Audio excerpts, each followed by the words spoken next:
What's going on, everybody? My name is Corbin. I am the head strength coach in Allegiate South Bay, and we are coming at you with a little Block 10 Ask Me Anything. So to get us started, we had a few questions that were asked multiple times during this Ask Me Anything. They're phrased differently, but they pretty much cover similar or topics that are exactly the same.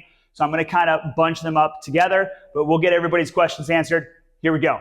All right, so let's start off with some questions about this current training block. Starting off with block 10, we're going to talk about the metabolic conditioning block first. So beginning here, the first question asks, what is the main purpose of this block? Is it strength? Is it hypertrophy? Is it conditioning? A combination of all three? Which one is it? So the main purpose of metabolic conditioning, is metabolic conditioning, right? It is a conditioning-oriented block. It's what we would classify as strength endurance. So volume is going to be high, workout density is going to be high, meaning we're doing a lot of work in a very short amount of time.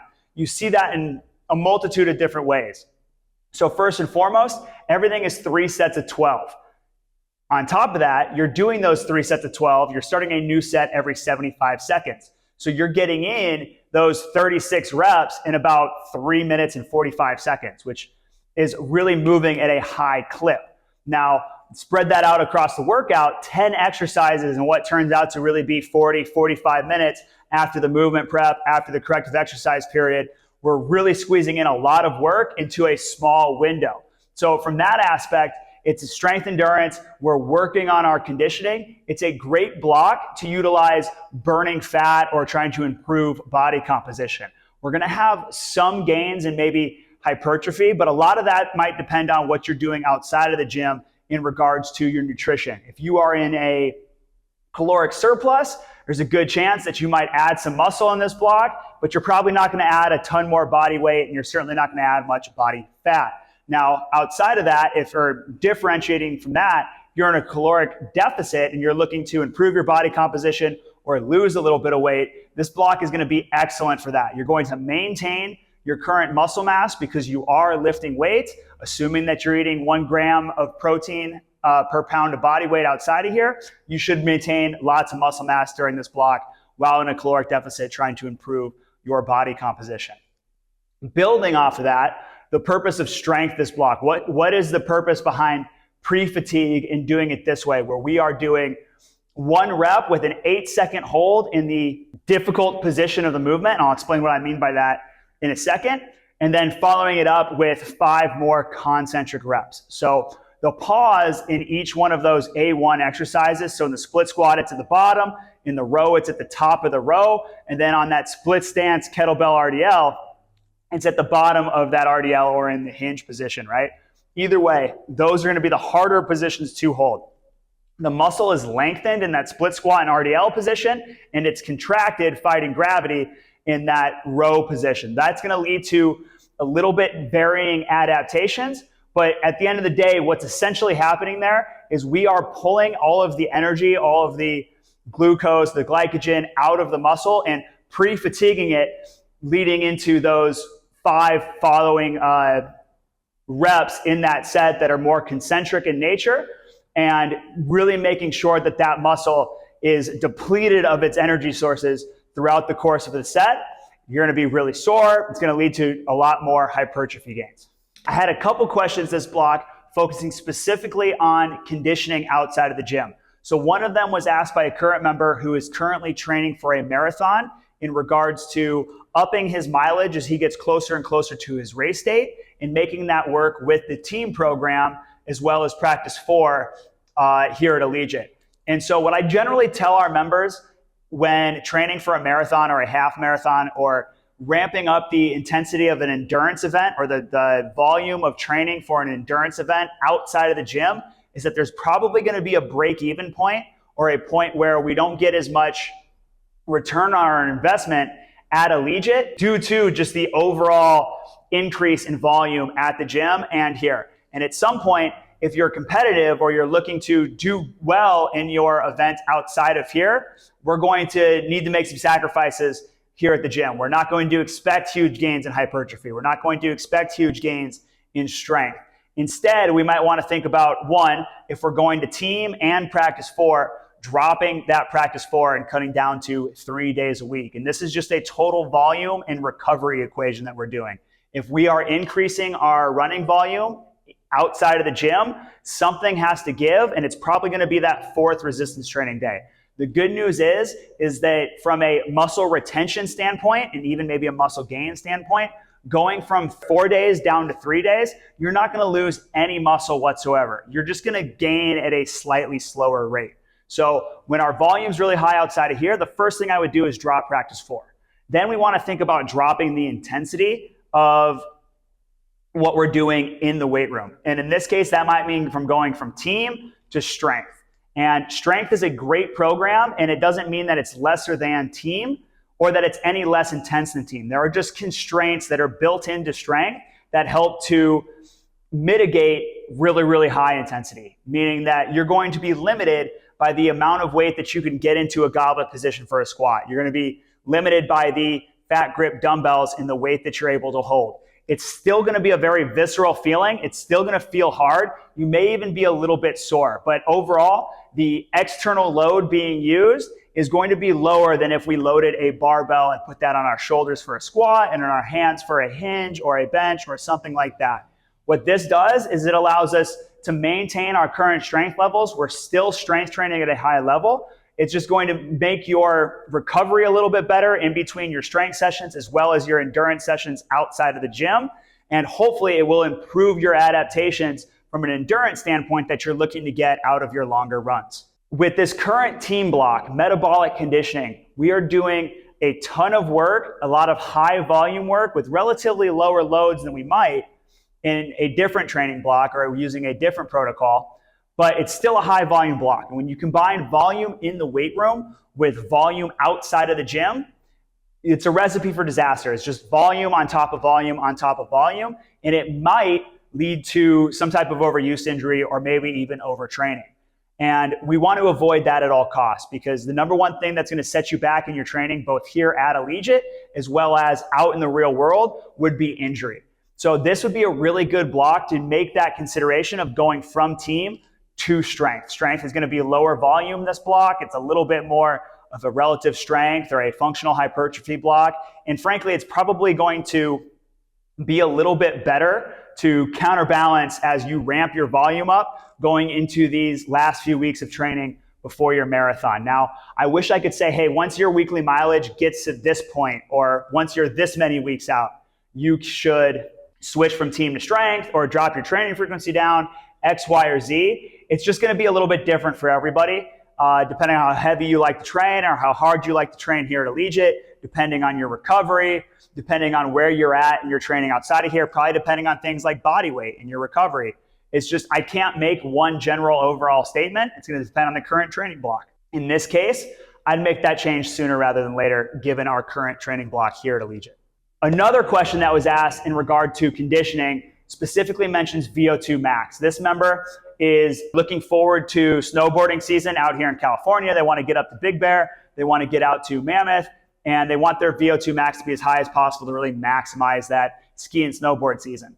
Crazy to ask about when we have our hottest weekend of the summer, and really we've got our California summer here starting in September, and the best 2 months, September and October of our year out here in California, are right now. And this person is thinking about the snow. But that's neither here nor there. As far as V02 Max goes, it is going to depend a little bit on what our current training block is. So metabolic conditioning, as far as the team block, depending on how hard you push and maybe your training partners and what weights you're using, could be a really good V02 Max block. Let's start off by defining what V02 Max is, or explaining what V02 Max is. So VO2 max is the maximum amount of oxygen an individual could utilize given a high intensity workout. So framing this around Allegiate's current team block, it might be a really good VO2 max block. I know I was wearing my heart rate monitor going through practice 1 the other day, and I was at 100% of my heart rate max, and I wasn't maintaining it very long, but that's kind of the point of VO2 max training, is how long can you maintain a really high or heart rate or a very intense workout. So this might be a really good VO2 max block. Now, when we shift into a different gear in 3 weeks, you might want to maintain that by doing some type of VO2 max workout outside of the gym. And that might come in place of something like practice 4. So you're getting in your team class, practice 1, 2, and 3 during the week, and then you're going to go do some type of VO2 max workout outside of the gym. That could come in the form of some type of sprints, some type of bike sprints, something like that. But we want to try to get our heart rate up into zone 4 or zone 5 and keep it there. Typically, these workouts don't last very long. They go in short, repeated bouts, but that would be VO2 max training that might get you ready for ski and snowboard season.